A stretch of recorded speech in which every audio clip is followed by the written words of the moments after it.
Few cars capture the spirit of the late 1950s better than the second-generation Ford Thunderbird, produced from 1958 to 1960.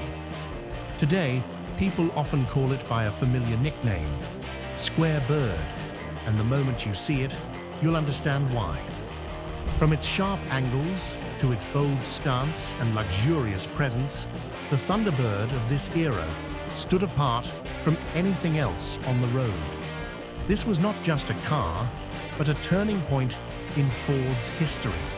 It was both controversial and celebrated, and even today, it continues to spark debates among collectors and enthusiasts. In this video, we're going to uncover the top 10 facts about the 1958 to 1960 Ford Thunderbird. Surprising details, fascinating stories, and things you may have never heard before. The first Thunderbird with 4 seats. When the Thunderbird first came out in 1955, it was a small 2-seater, affectionately called the Baby Bird. With its long hood, short deck, and sleek, sporty shape, it quickly captured the hearts of car lovers. Some even saw it as Chevrolet Corvette's direct rival. But just 3 years later, Ford made a bold move. The 1958 Thunderbird would no longer be a 2-seat roadster. It became a true 4-seater. The new Thunderbird had a noticeably larger cabin, rear seats you could actually use, and an overall stance that felt more commanding. This change shocked a lot of people. Fans of the compact Baby Bird thought Ford had abandoned its original sporty spirit, and honestly, I can understand that. If you've ever driven a 55 or 56, you know the pure American sports car vibe it delivered every time you hit the gas. But on the other hand, plenty of buyers welcomed the change. They wanted more space, room for family and friends, yet still with that unmistakable Thunderbird style. Square bird design. From the very first glance, the 1958 Thunderbird looked nothing like the model that came before it. The soft, graceful curves of the Baby Bird were gone, replaced by sharp edges, squared-off lines, and a bold, commanding stance. That's why today, it's remembered by the nickname we all know, the Square Bird. This design captured the spirit of the late 1950s perfectly. The long and wide front end, the sharp grille, and the low, wide body gave the car an imposing presence that stood apart from everything else on the road. The Thunderbird no longer looked like a playful sports car. It had transformed into a heavier, more modern coupe, leaning closer to luxury than to pure performance. The look was controversial. Some people claimed it had lost the original charm, but others saw it as a symbol of strength, authority, and Ford's bold transformation after the Baby Bird era. Personally, I think that's what makes it unforgettable. When you see a Square Bird out on the road, it's nearly impossible to confuse it with anything else. The first Thunderbird to win Motor Trend's Car of the Year. In 1958, the Thunderbird made history. It became the first Ford ever to win Motor Trend's Car of the Year award. This was a milestone moment because at that time, the award had only existed for a few years, yet it had already become one of the most trusted benchmarks in the entire auto industry. The fact that the Thunderbird was honored proved that Ford's gamble had paid off. They dared to step out from the shadow of the 2-seat Baby Bird and bet on a bold, luxurious 4-seat coupe. Motor Trend's award didn't just celebrate its design, it highlighted the Thunderbird's ability to strike a balance between style, technology, and the practical needs of customers. And perhaps most importantly, this recognition legitimized the Square Bird in the eyes of the public. It was no longer seen as a risky experiment.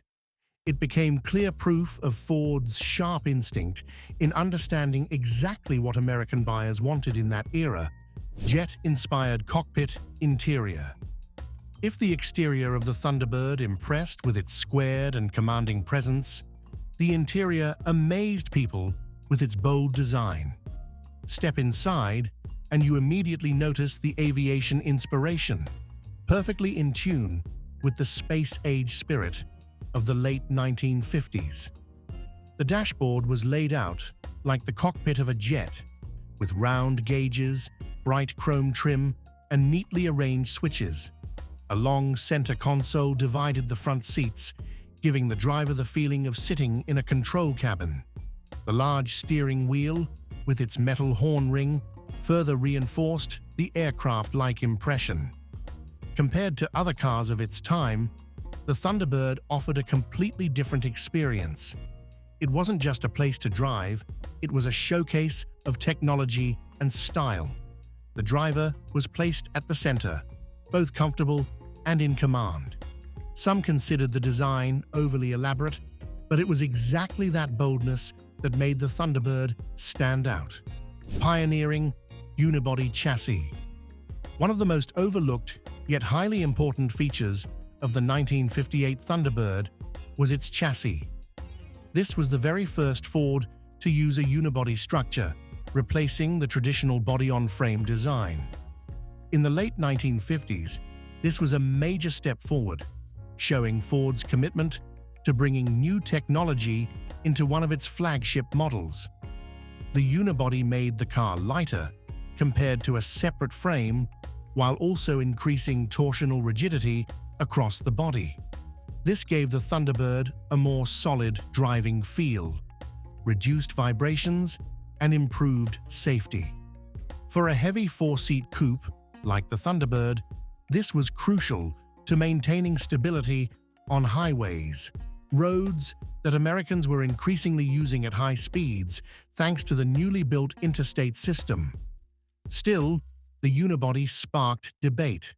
Mechanics of the time felt it was more difficult to repair, since damage to the body could also affect the entire structure. Even so, there's no denying this was a pioneering move that paved the way for many future Ford models, a variety of V8 engines. Between 1958 and 1960, Ford offered the Thunderbird with a wide range of V8 engines, from powerful to truly rare. The standard option was the 352 cubic inch FEV8, producing around 300 horsepower, an impressive figure for the time. With its large displacement and abundant torque, it gave the Thunderbird smooth performance that suited its heavy body.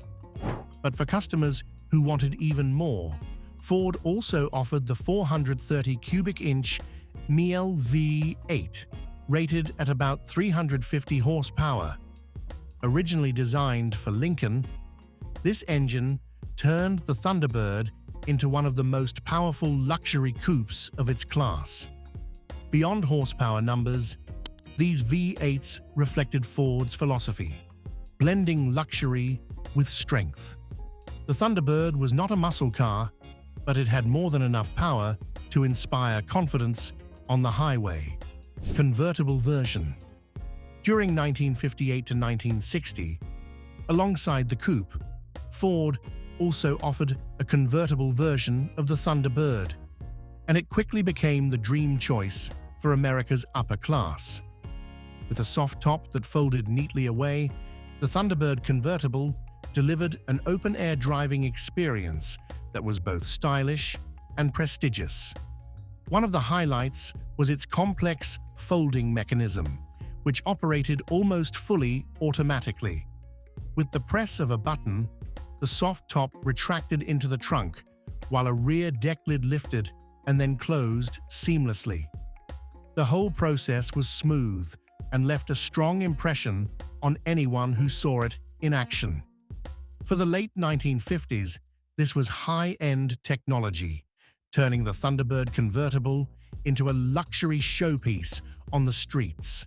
It was common to see Hollywood stars, famous athletes, and successful businessmen behind the wheel of a square bird convertible. Explosive sales. If the first-generation Thunderbird managed just over 53,000 cars in 3 years, The square bird told a completely different story. Between 1958 and 1960, Ford sold more than 200,000 Thunderbirds, far surpassing expectations and proving that the bold change had been embraced by the market. In 1958, its very first year, the Thunderbird sold nearly 38,000 units, impressive considering the mild economic recession. By 1959, sales climbed to over 67,000, and in 1960, it reached a record-breaking 92,000 cars. This was a resounding success that transformed the Thunderbird from a niche model into an official Ford icon. The reasons were clear: fresh styling, four-seat practicality, powerful V8 engines, and a sense of luxury. The Thunderbird was no longer just a weekend toy for enthusiasts.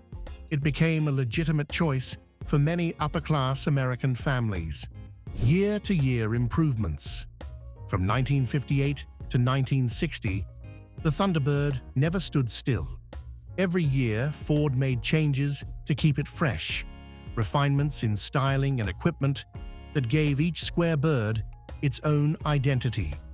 In 1958, it arrived with an all-new design, marking the bold shift from a two-seater to a four-seater.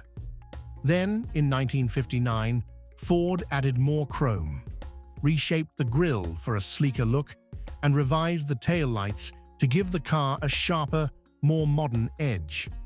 By 1960, the Thunderbird was updated again, this time with an egg crate-style grille and round taillights, echoing the futuristic, space-age spirit of the new decade.